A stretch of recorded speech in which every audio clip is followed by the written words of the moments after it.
Shalom saudaraku, apa kabar nih?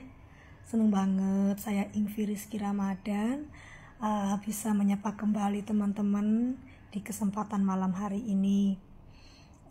Karena beberapa minggu ini saya belum sempat untuk bicara-bicara nih, belum sempat untuk kesaksian secara langsung kayak gini ya.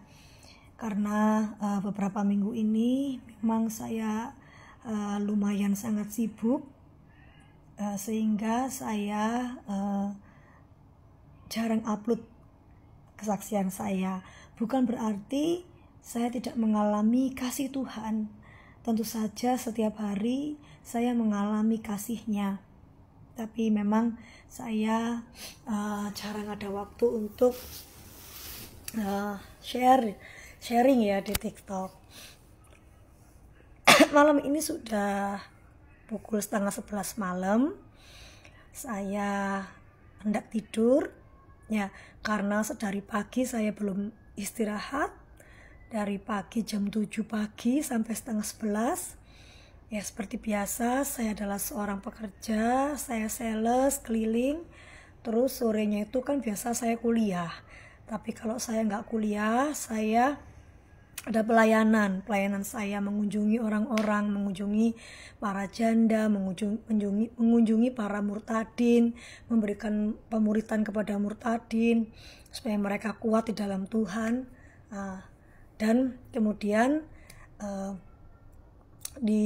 sudah beberapa minggu ini saya juga tidak lagi memiliki penjaga Lydia. Nah, yang saya ingin sharingkan itu adalah kekuatan Tuhan yang luar biasa, supranatural yang saya rasakan. Saudaraku, berkat Tuhan tidak selalu tentang materi atau keuangan. Sekalipun saya sendiri juga masih membutuhkan berkat keuangan tentunya.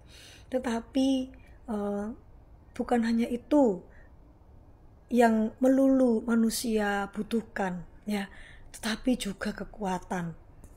Saya ingin cerita tentang anak saya yang ketiga, yang kecil ya, yang dimana jika teman-teman mengikuti perjalanannya ya, dia adalah anak ponakan yang Tuhan suruh untuk saya ambil dan layani dia supaya dia mengenal Tuhan. Nah, ternyata di dalam perkembangannya memang sejak bayi dia sudah kelihatan ya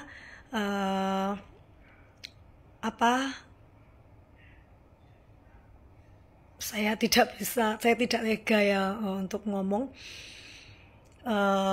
Mungkin dari faktor kehamilan adik saya itu juga, dan kemudian mungkin juga ada rasa tertolaknya ya, terus juga ada keterlambatan bicara, dan semakin besar ini dia itu sering mengalami gangguan kayak gelisah, cemas ya, dan akhirnya menimbulkan dia tantrum yang amat sangat gitu. Dan kemudian saya sudah periksakan ke dokter, jadi dokter memang benar dia harus melakukan dia harus dirujuk di polirehab. Polirehab anak-anak ini ya bukan menginap, tapi seminggu 2 kali dia harus ke rehab. Nah, ada 2 jalur yang bisa ditempuh, yaitu BPJS atau umum. Kalau BPJS ya begitulah ya. Nah, akhirnya dalam nama Yesus saya memberanikan diri itu untuk bertanya di yang umum ya, karena di situ juga para terapisnya juga memperhatikan kondisi orang tuanya yang kita harus sangat super sabar ya. Jadi anak saya ini luar biasa pokoknya, perilakunya juga gitu, tidak mau dengan aturan, sedangkan saya harus kemana-mana harus bawa dia untuk pelayanan ya, kuliah juga ya, Kalau Ulia puji Tuhan bisa online, jadi bisa saya gendong sambil saya belajar, terus pelayanan saya bawa. Kemudian dengan apa ya, dengan tangisan yang begitu setiap harinya, tangisan yang begitu memegihkan telinga ya, yang teriak-teriak semacam itu, tidak mau dikasih tahu gitu, dan cenderung menyakiti diri sendiri, suka apa ya, suka mencakar-cakar diri sendiri, seperti itu. Nah, tapi dimana ketika saya justru nggak ada yang ngejagain dia, biasanya kan yang ngejagain dia itu ibunya yang saya bayar untuk menjagai dia dan juga untuk menjaga rumah ya, untuk membantu saya bersih-bersih gitu, karena saya tidak sanggup melakukan semua sendiri. Tapi sekarang dia juga sudah tidak berada di sini lagi, sehingga kami saling bekerja sama untuk mengurus rumah ini ya.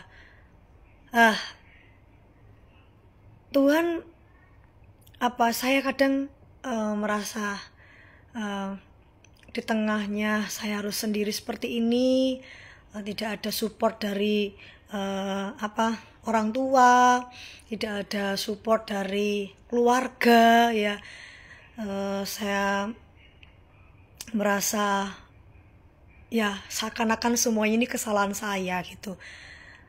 Di saat saya merasa seperti itu, Tuhan mengingatkan saya untuk saya ikhlas menerima dan bersukacita. Jadi ketika